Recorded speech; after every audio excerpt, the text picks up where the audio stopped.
Hi, we're back, and we have another very nice young lady, talented, and her name is Chere Berman.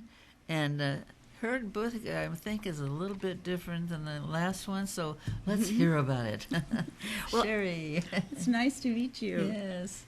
Yes, but it's a good companion to what Penny was just talking about, because the title of the book is Amber String of Beads, and it sort of loosely follows my life. But as I was writing poems over years, I started to realize there was like a thread. And one day I was driving, I'm a teacher, so I was driving early to school, and I drove on the 210 freeway down into this area where there were these mountains.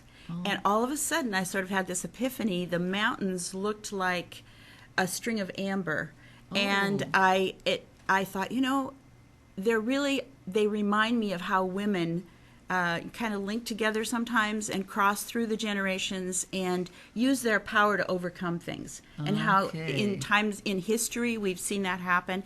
And so it kind of became the idea for the book. So Amber String of Beads really means that a woman has the power within herself to take the things she goes through, even the awful things, the tragic, the frustrating, the injustice, all these things that we face.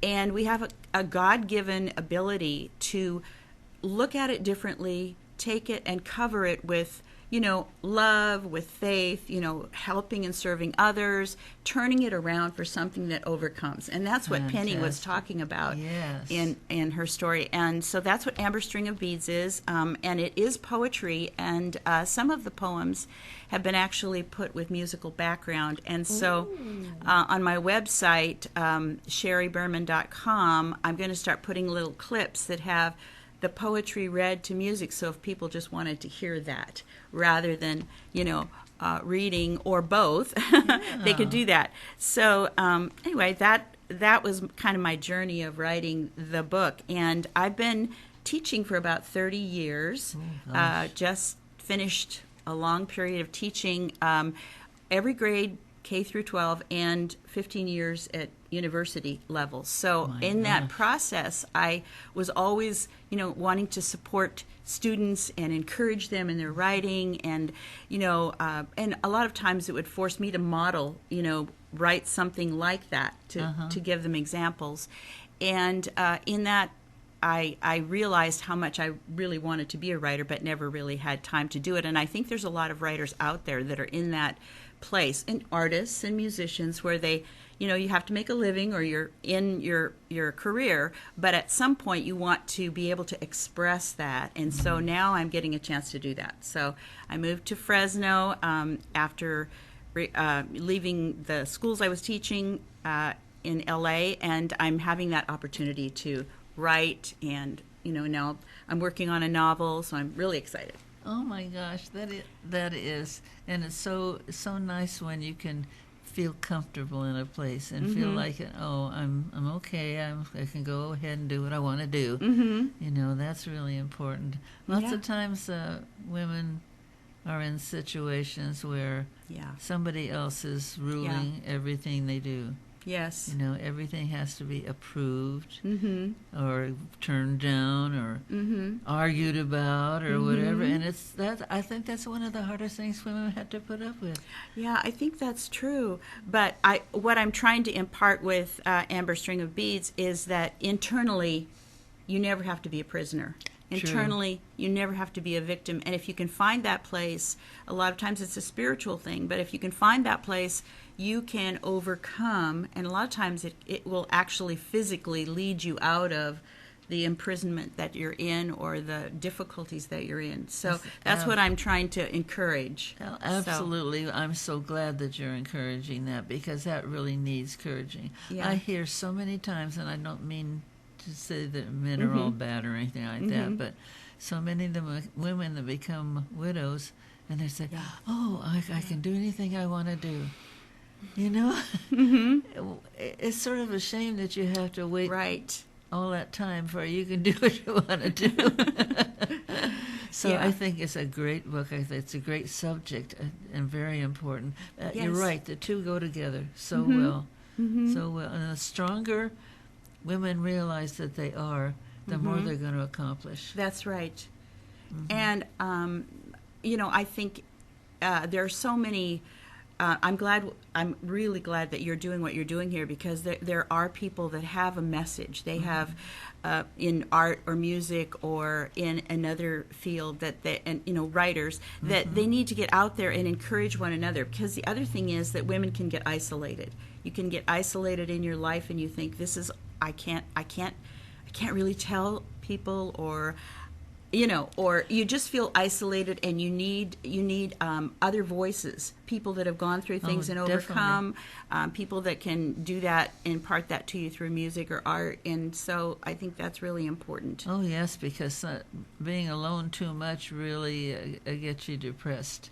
Yeah. So you got to be out doing things, maybe pick up ideas for a story or something, just so that you're living your life and not just sitting and looking at it. Yeah, that's really true. Oh, this is so wonderful. These two books come in. I'm so glad that you've become friends, that you can put this talent together like that. It's wonderful. Well, I'm in the same writing critique group, or one of the same writing critique groups that Penny is in, and so I'm thankful to her for inviting me, and it really is helpful. You have a group of writers, and you really learn from each other, and you hone your skills, and you also share life experiences through the writing. So makes you stronger. It makes you stronger. Yeah.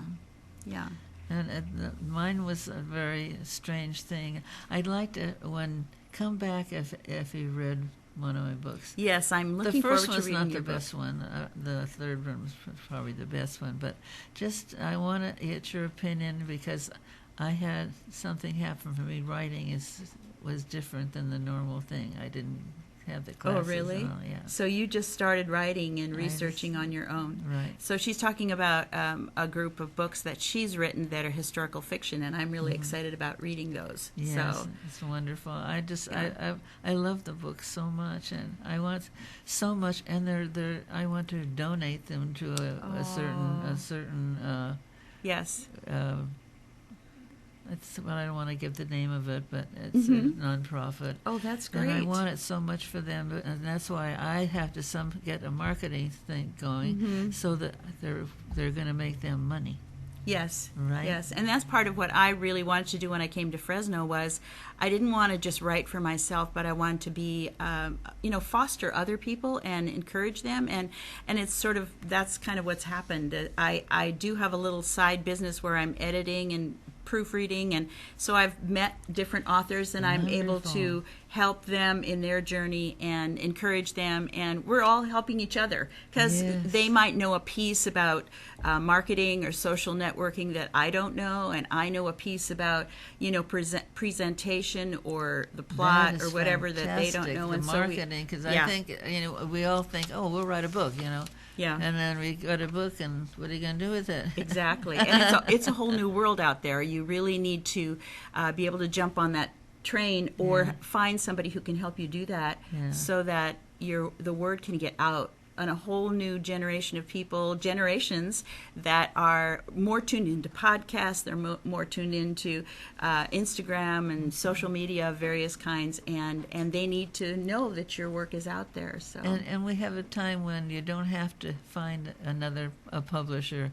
And you don't have to find everybody else. Oh, everybody else to do the work. You can do the work yourself. Right? Yes, and I love that. And it's really caused the publishers to sit up and take notice, too, because they realize, well, there's been some really great books that have been self-published, and maybe we need to, alter how we're doing things. And so I think it's been good all the way around. I think so, too. And I'm going to tell you the same thing that I told Penelope. We want you to come back and keep us up on the things as they go, and especially on the helping each other get trained. Yes. And how to handle the book once you got it, because a lot of books are just going to be good books. Yeah. Are just going to be sitting on a shelf. Yeah, so unless they get discovered some way. So we hope for that. Well, do you have time for me to read just a little bit, or? Sure, you have plenty of time. All right. So this is just kind of the signature poem in Amber String of Beads. And it's kind of what I was talking about. So I'm just going to read it to you and give you a little taste. It's called The Gathering.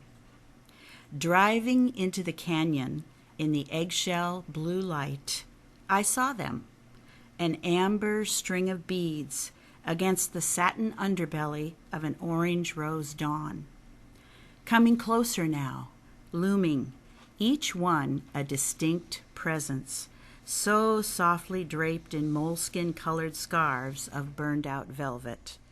Unexpected grace.